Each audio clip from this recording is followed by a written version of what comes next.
Sitaram, everyone. Welcome to our Sunday morning online satsang. This satsang is being brought to you by the America Sevashram Sangha.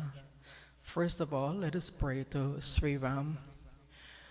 Om Ramaya Ramabhadraya Ramachandraya Vedase Raghunathaya Nathaya Sithaya Pataye Namaha.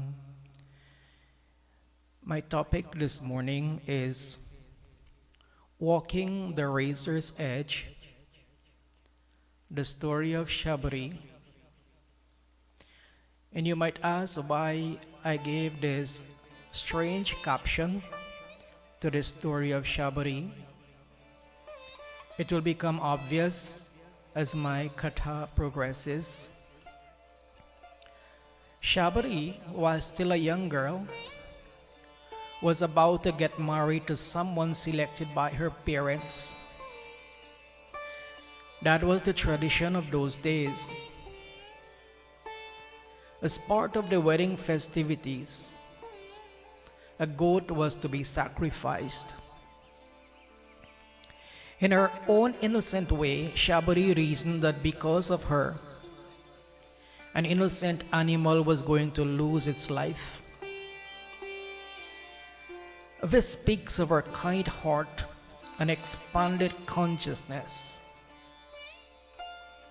Nowadays, as we see images of animals being slaughtered for food, it is heart-rending. The animal suffers so much.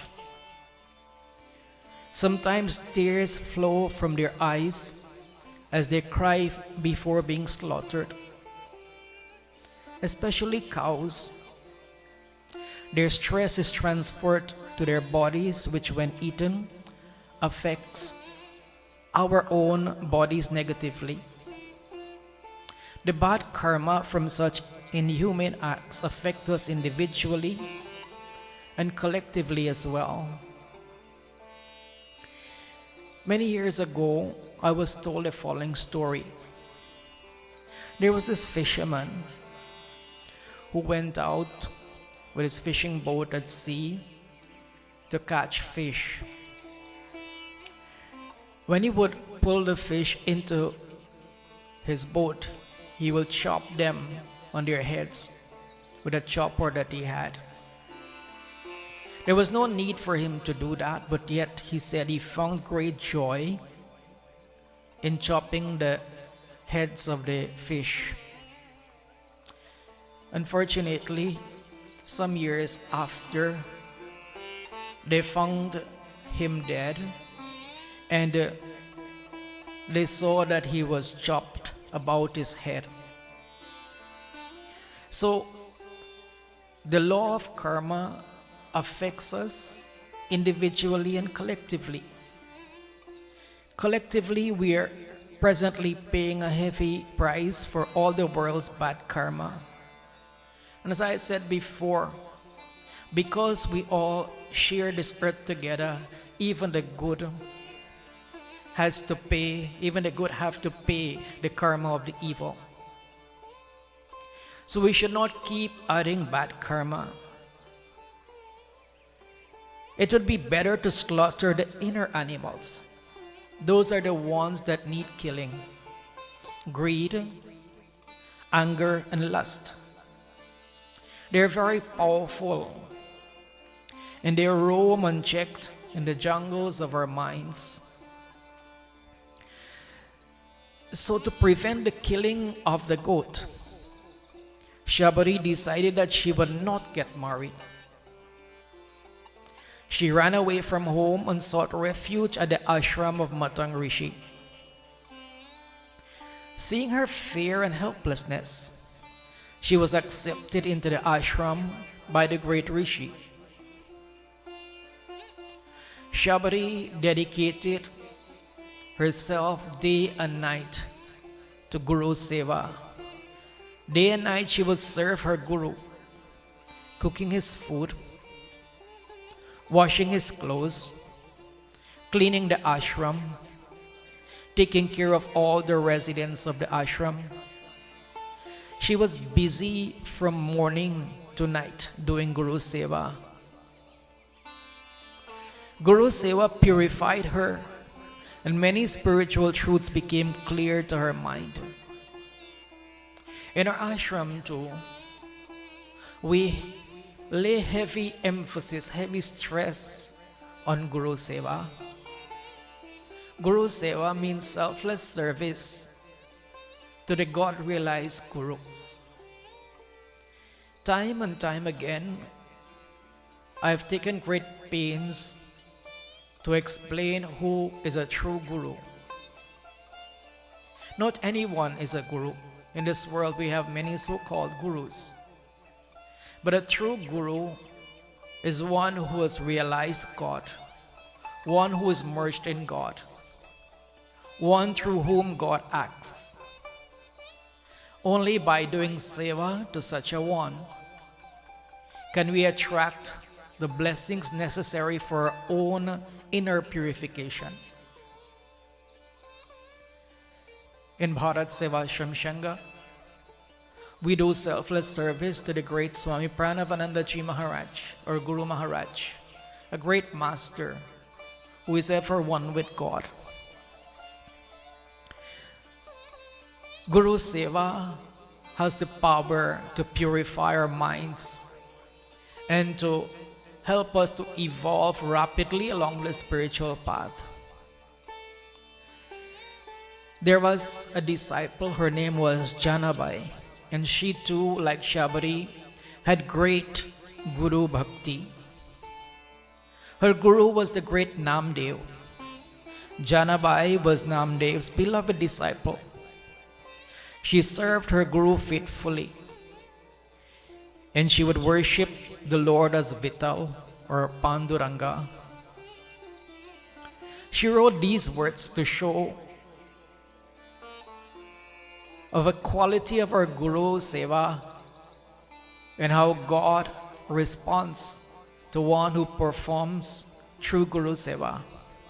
These are the words she wrote. Janabai wrote, Lord, I have not served you at all, so I am full of pain. The sinner has not meditated on you. Even so, Lord, what have you not done for me? Out of compassion for your devotee, you yourself have borne all the suffering that came to me in the world, all the censure and trouble that people have piled on me. You have stayed with me day and night, and all my hard labor you have hastened to complete for me. You have even ground and pounded grain for me, O Lord. You have suffered great tribulations for me. Lord, forgive me. Namdev's Jani humbly prays to you. What beautiful words. This devotee was busy day and night serving her Guru. There was very little time for her to meditate on her Ishdev, Panduranga or Vital. But yet, because of her amazing, outstanding Guru Seva, sometimes Lord Panduranga would appear to her, sit with her, and as she was pounding the grains to make the flour, he would help her. As she was washing the clothes, he would help her complete her tasks. Amazing. Because the Lord was so pleased with Janabai's great dedication and service, Lord Panduranga himself, who is difficult to attain even for yogis, would come to wash clothes with her, grind flour, clean the ashram, and sing and talk with her. He was with Janabai day and night. Such is the miracle of devotion to Guru. Can we imagine that? The Lord himself came and helped Janabai perform her daily duties. Even yogis find it so hard to have darshan, a fleeting glimpse of the Lord. But Janabai, through Sincere Guru Seva had the Lord with her day and night. Not only was he there, but he helped her in performing her daily tasks. Guru Seva purifies. Guru Seva can take us to the ultimate goal of God realization. We all know the story, I think, of Padmapad, a disciple of Adi Shankara. Padmapad, in the eyes of the other devotees, was a person of low intellect. He was not educated, whereas the others were. They used to look down upon Padmapad. Padmapad had the most menial tasks in the ashram. Basically, not only did he have to serve his guru, but serve the other disciples as well. So one day, as was his duty, one early morning, he went to collect the milk across the river, the milk for the ashram. But by the time he was returning, the river was in flood. And because he didn't know to swim, he couldn't cross. So after some time passed and he did not return, Adi Shankara took his other disciples to go by the river to see what was the matter, whether Padmapad was okay. And they saw him on the other side, and they realized that he couldn't come because the river was in flood. The Guru Adi Shankara called to Padmapad, "Come." In absolute obedience to his Guru, Padmapad stepped into the water, full of faith, full of Guru Bhakti. And a strange thing happened. When he placed his foot in the water, a lotus flower came up to support his foot. Every step he took, lotus flowers came up to support him, and he was able to walk over the river and reach the other side.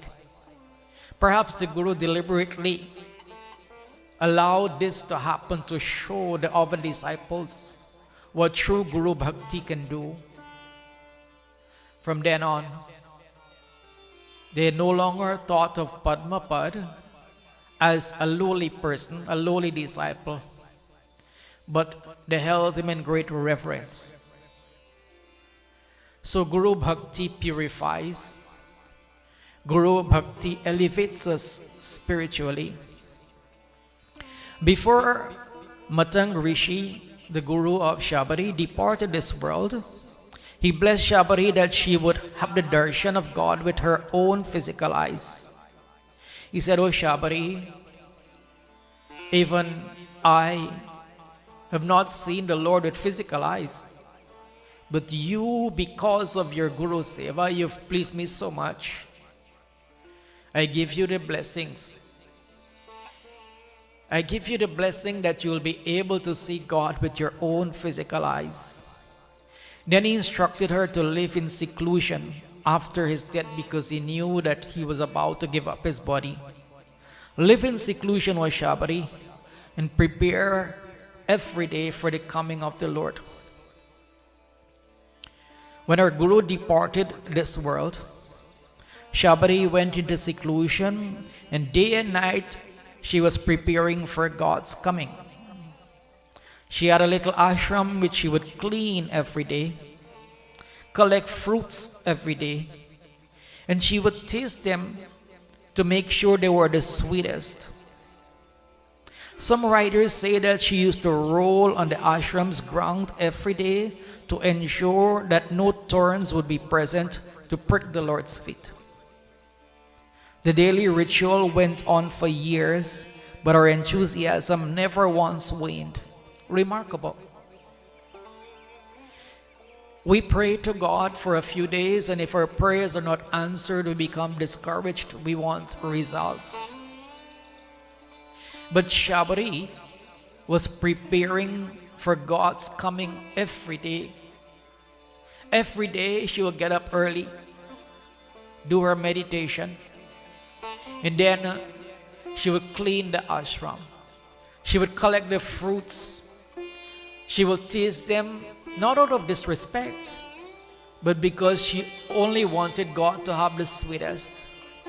And this went on not for a day or a few days, not for a few weeks, perhaps not for a few months, maybe years. But every day she continued with the same enthusiasm. However, like Janabai, Shabri was persecuted mercilessly by the children and even adults who lived in the forest. She suffered so much. They saw her as an untouchable. She came from the lower castes. They saw her as an untouchable, so they will keep their distance from her. How can one human being look at another human being as an untouchable? I do not know. We are all children of God. Our Guru Maharaj used to see everyone as a child of God. In the Mahabharata story is told that after the war, when Sri Krishna was returning to Dwarka, he met an old Brahmin friend called Utanga. The Lord said to Utanga, "Oh Utanga, I am so pleased to see you. Ask me any boon that you want and I will grant it." Utang said, "Lord, what do I need? I'm a wandering monk. There are times though when I'm very thirsty and I don't have any water to drink. If you want to grant me a boon, grant me the simple boon that whenever I'm thirsty and I can't find water, that I will be able to have water to drink." And so the Lord granted Utang that boon. One day Utang had no water to drink and he was very thirsty. His lips were parched. So he put into effect the boon granted by Lord Krishna. He said, "Lord, I want water." And as he said that, he saw not far off an untouchable in his eyes, an untouchable having a few dogs that he was walking with. And the untouchable had a water bag. The untouchable said, "Sir, my pranam to you. You seem thirsty. Please have some water." But with great disgust, he turned away. He said, "No, I don't want any water. I'm okay." The untouchable again insisted, 3-4 times insisted, "Sir, please have some water." And in anger now, Utang said, "No, go away. I don't want any water. I'm not thirsty." And so, an untouchable man went away with his dogs, and Lord Krishna appeared. Lord Krishna said, "Oh Utang, what have you done?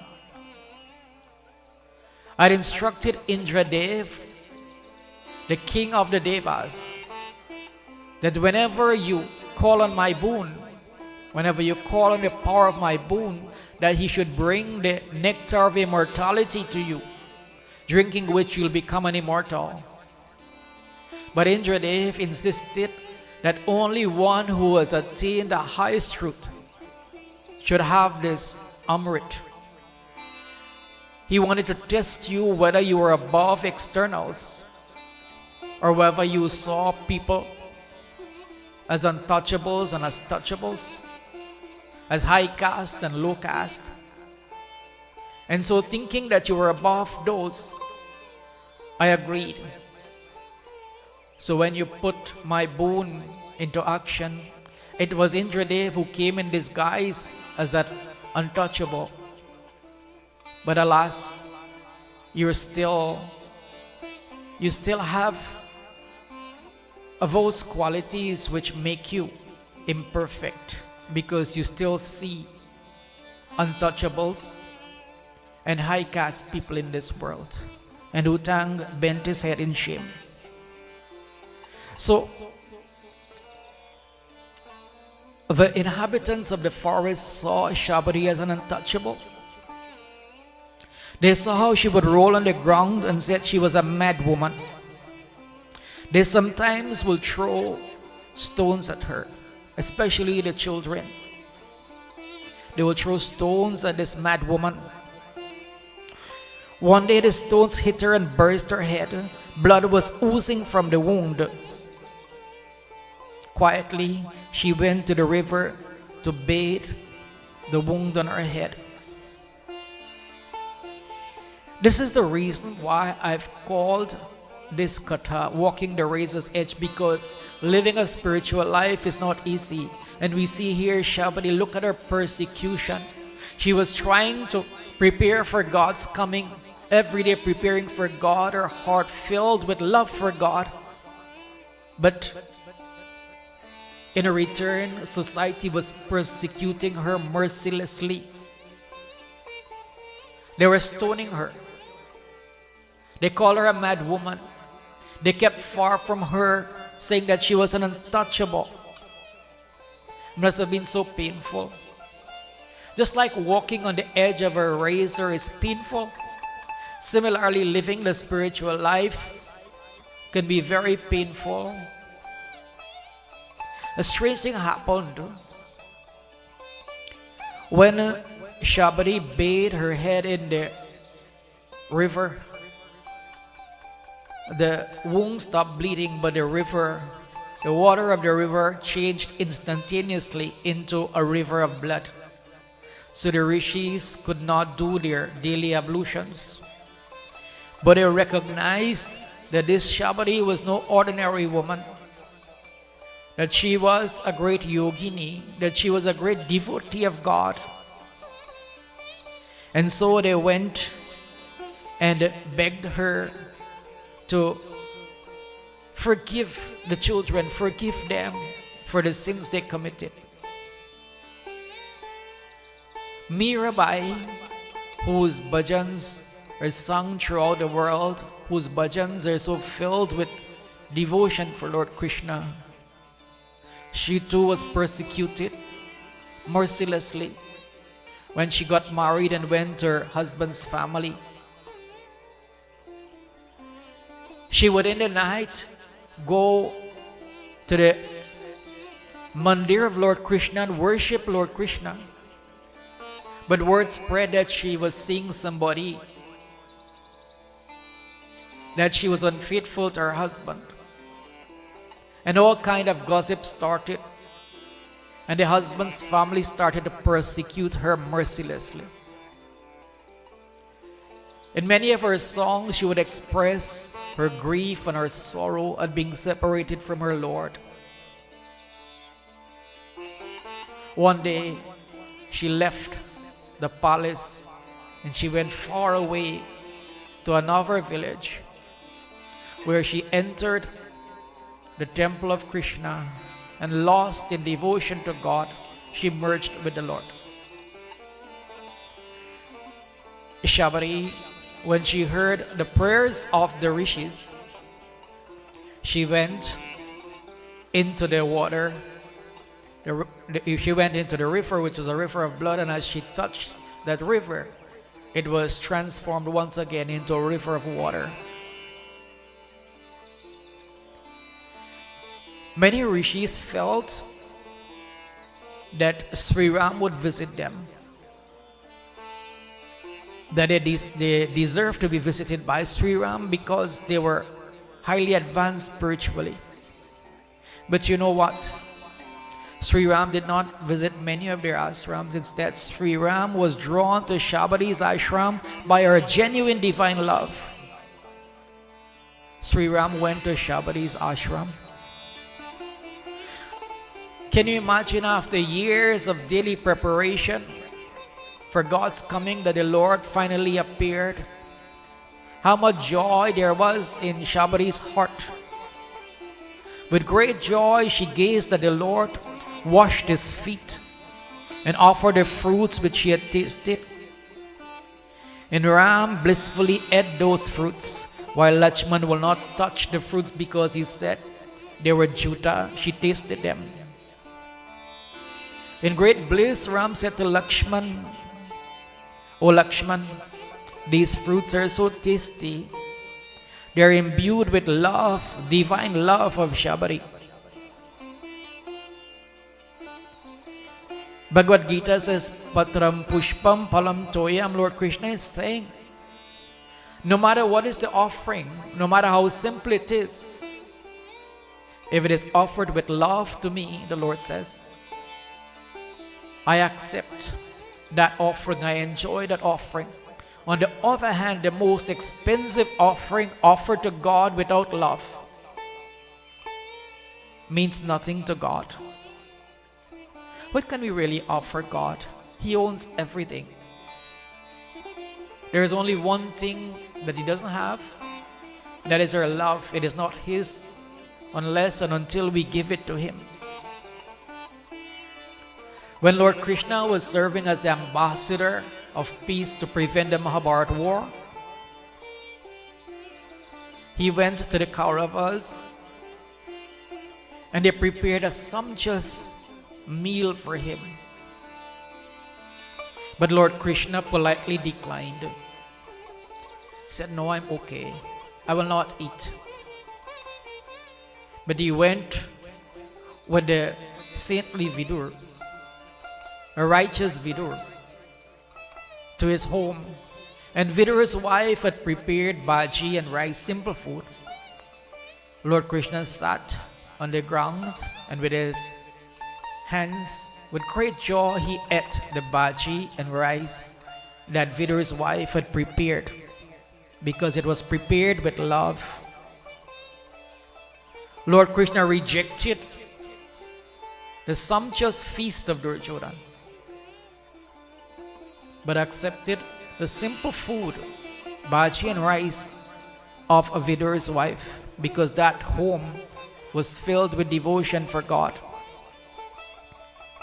As Shabri looked at the Lord with great love, he said, "Lord, I am the lowest of the low. I am an untouchable woman. How can I sing your praises?"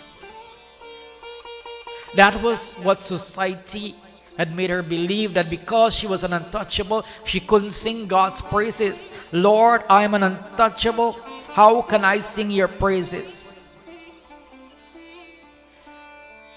But in a very beautiful chaupai from Ramcharitmanas, Sri Ram replies, "Jati pati kul dharma barai, dhan bal parijan gun chaturai. Bhagati heen nar sohai kaisa, bino jal barida dekhiya jaisa." O Shabri, what are you saying? I do not look at a person's caste, whether he is Brahmin or Shudra. That means nothing to me. I do not look at a person's family connections, whether he is royalty or he belongs to a family that is prominent. I do not look at that. I do not look at a person's wealth. Neither do I look at how famous a person is, his or her reputation in this world. O Shabri, a person without devotion is like a cloud without water.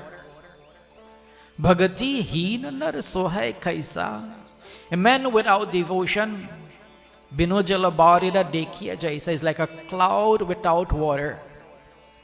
The purpose of the cloud is to bring rain to the plants below. If a cloud cannot have water in it, how can it supply water to the plants below? That cloud would be useless. So Shabari, there is only one thing I look at, and that is bhakti, devotion, true love for God. O Shabari, that is the magnet that drew me to your ashram. The story is told of Ravidas the cobbler. One day he went to the riverside after doing puja to Divine Mother at home. And in the puja, he offered jewelry, the bangles, to Mother. So he took that to the sea, to the river, and threw it into the water as per tradition. But the strange thing happened as he threw the bangles. A hand came out of the water, catch the bangles, caught the bangles, and then slowly disappeared. A high caste person who was sitting not far away was amazed. He said, "Who are you, my friend? I pray every day to Divine Mother, but nothing like this has ever happened. How is it that Divine Mother herself accepted the offerings that you made into the water?" And Ravidas said, "Sir, can we go by your home a little?" And he said, "Yes, I'll be honored to have you, sir." And so Ravidas and that high caste person went to that person's home. From below, that high caste man called to his wife, "Bring water to wash the feet of our guests."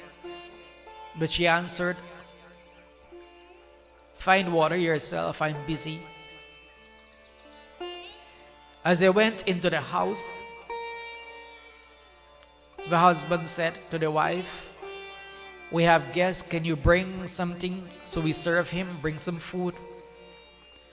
"Do you think I'm your slave?" she replied. "You want to offer him something, go make it yourself." Then Ravidas said, "Come to my home, sir." When they went to the home of Ravidas, without him saying anything, his wife ran out and washed the feet of that man. Then when they went outside, she took food that she offered to the Divine Mother, and she offered that to the guest. The home was filled with love and devotion for God. And then the man said, "Sir, now I understand why Divine Mother accepted your offering. Because your home is filled with devotion and love, whereas mine is lacking. Even though in the eyes of the world I'm high caste and you're low caste, in Divine Mother's eyes, it is your love alone which wins." So the Lord says, "Shabri, do not think this way. I do not look at caste. I only look at a person's heart to see whether there is genuine love, whether there is genuine devotion for me." Finding Shabri to be a fit recipient, the Lord imparted Nauda Bhakti. He said, "Shabri, Sawadhan Suni, listen carefully, pay heed to my words."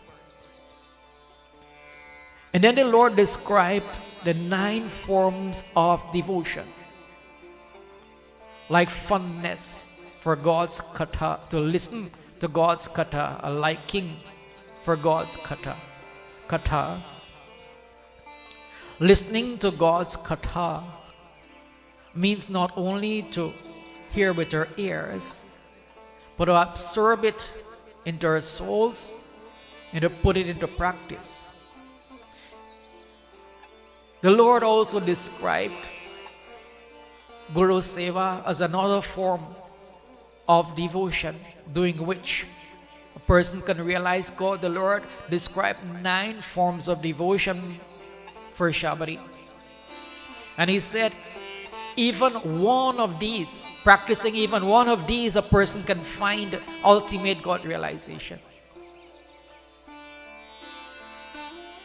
But then He said something very significant. He said, "Oh Shabri, even though practicing one of these 9 forms of devotion, even one can lead a person to God, oh Shabri, you have all 9 of them. You've practiced successfully all the 9 forms of devotion, oh Shabri. So Tulsidas says that in the eyes of the world, Shabri was untouchable. She was a woman, and in those days women were looked down upon. She was untouchable. She was mad. But in God's eyes, she had all the 9 forms of devotion. Tulsidas says, speaking to himself, he said, "Oh mind, why don't you worship such a kind, merciful Lord, one who has granted God realization to Shabri, who in the eyes of the world was an untouchable woman?" So dear friends, an illiterate, untouchable woman was held in high esteem by the Lord. Some time ago, I told a story of the pilgrim fathers who used to go from place to place converting people to their religion. They felt they know God. They felt that they were in high esteem in God's eyes. So they went to this faraway island where only 3 brothers lived. And these 3 brothers were very simple. They were illiterate, but they used to pray to God. They had great devotion for God. And their simple prayer was, "Lord, we are 3 and you are 3. Lord, bless us." So the pilgrim fathers were appalled to hear their prayers, because they only believed God is one. God can't be 3. So they taught them a different prayer. The prayer of the Lord, they called it. The 3 brothers, they tried to learn that prayer. When the fathers were satisfied that they had done their job, they sailed away from the island, thinking that they had 3 new converts.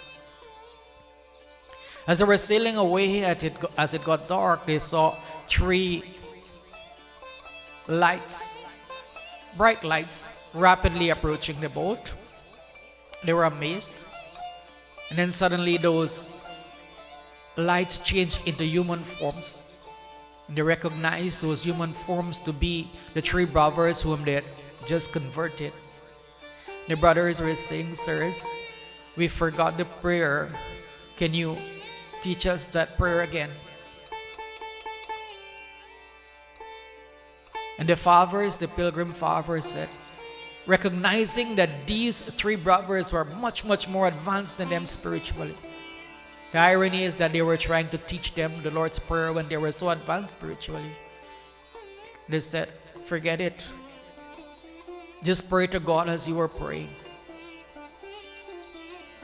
So God responds to us not because we're high caste, because we're wealthy, because we're famous. God doesn't look at those things. God looks only at the sincerity, purity, and love of the heart. So we don't need degrees to find God. I'm not saying that degrees are bad things,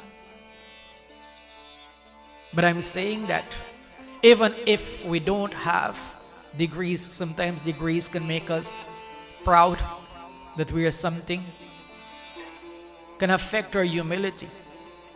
But even without degrees, even if we're illiterate, like Shabri was, we can still please God, because God only looks for love and devotion in our hearts. Sri Ramakrishna was an illiterate in the eyes of the world, but yet he attained such a high state where he realized God, where God, like Janabai, the Divine Mother, was with Ramakrishna day and night. So blessed ones, yes, Shabri had to walk the razor's edge. And we also would find in our lives as we try to follow dharma, as we try to follow the path of devotion to God, that our path is very difficult and painful. But let us take heart. Let us look to Shabri's example. In her preparation for God, she never once lost hope. She never lost faith in the words of her Guru, and her love for God never faltered. And in the end, God went to her. So whatever we are facing in life today, we try our best to solve our problems, but let our devotion and faith in God never wane. Surely, once we have that pure love and faith for God, He will come to our rescue sooner rather than later. That is my prayer for all of us. Om Shanti, Shanti, Shanti, Hari Om. Please join us next Sunday again at 10 a.m. for another online satsang from America Sevashram Sangha. I'd like to thank Vijay Bisram, our technical expert, who is responsible for this live Facebook stream every Sunday from the America Sevashram Sangha, and also by Jiniki and Auntie Nanda and Bahin Priya for being present here to provide, to make bhojan for all the residents of the ashram. Thank all of you. God bless until next Sunday.